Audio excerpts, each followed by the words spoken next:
What's up, Yugi Nation? It's your boy Enzo, and for today's episode, we will be talking about the most awaited game in mobile gaming history, League of Legends Wild Rift. It's an up-and-coming mobile multiplayer online battle arena video game developed and published by Riot Games, or the people who brought you the edgy CSGO, Valorant, and the game where Wild Rift is based on, League of Legends. So without further ado, let's go!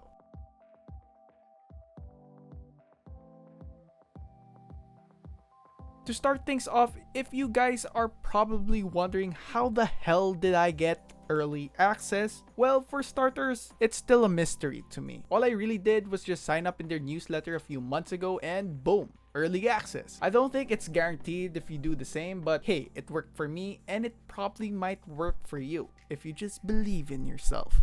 Moving on, let me just say the cinematics are just incredible for an early access. And if you do play League, you'll see some similarities with Wild Rift's UI. The game settings is pretty vast and will surely give players the opportunity to adjust their games in their preference. There are also some features that they kept, like the daily missions and rewards, which will keep you hooked. For the champions, their animations are fluid, their cosmetics are slick, and the graphics, whew, man! It's just so damn beautiful for a mobile game. Riot did a great job of making the characters that we know and love look great. Although the champion pool might be missing a few champions, and so far, I like what I'm seeing.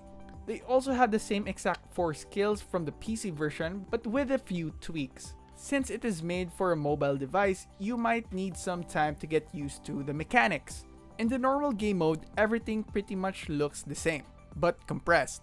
They still have the same elements that is present in the PC version, but in smaller versions to fit the game. You'd also still get wards, which are for me a really cool and unique feature since the other popular mobile MOBAs disregard this aspect. Nothing really new with the items and builds, and Wild Rift also retains the recall to buy item feature to stay consistent with the style of play. Although when it comes to combat, this is where the game shines because of how they translated the mechanics from PC to mobile. I love how the aiming is semi-automatic, which makes it quite skill-based. Not to mention the ranged camera whenever you throw a long-range skill.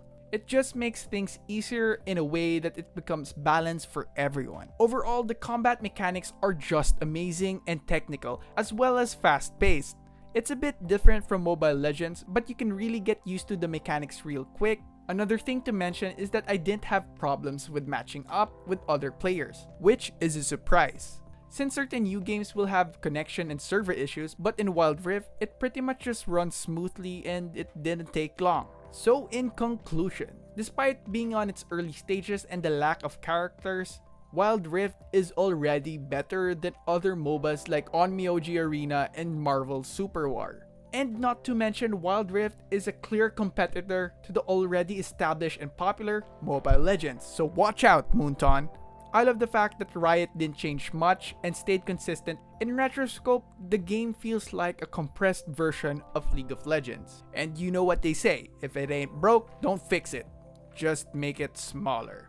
I am honestly looking forward for this game and I can't wait to see how it turns out in the future. There isn't much downside besides it being new, so I don't really count it, to be honest. So with that, it's a wrap. Leave your thoughts in the comment section below and don't forget to like, subscribe, hit the bell icon, and don't forget to visit yugatech.com/gaming for more news, tips, and tricks. It's your boy Enzo, and stay safe.